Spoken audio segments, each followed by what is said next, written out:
ဆက်တွေပါခါလဲရကြတယ်တိုင်းနဲ့တခါလဲကျင်း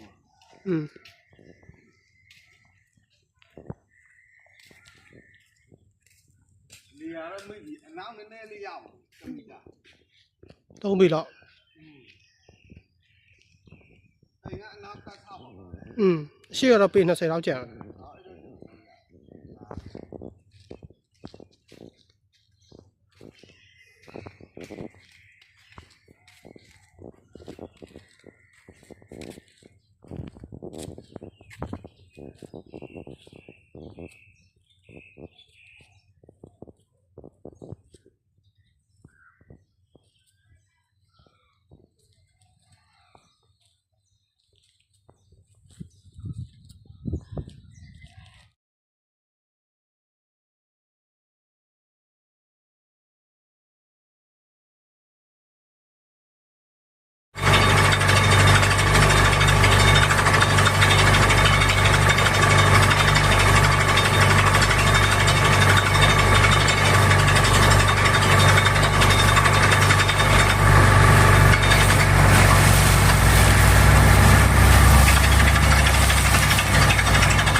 ရေတွင်းတူပြီးရေဝါချိုးလို့ရတော့တွေ့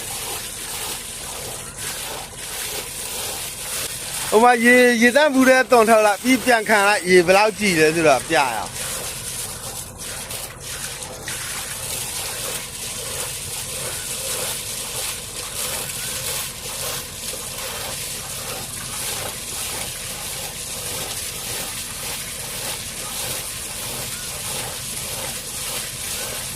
ကြည့်ရောလေရေဘယ်လောက်ကြည်တော့ကြည်နော်ကြည်နေဟုတ်လားဒါလိုက်ကြည့်ရေစားတော့ရောင်းလို့ရတယ်ဟုတ်တယ်ဒီတော့လုံးမရောအမှန်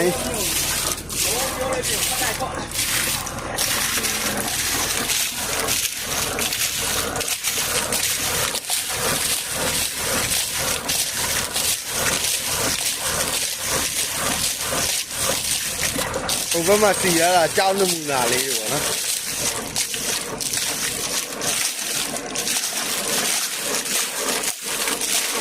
စလိုက်နဲ့ grey walkie နဲ့ရောနေအပေါ်ပင်နဲ့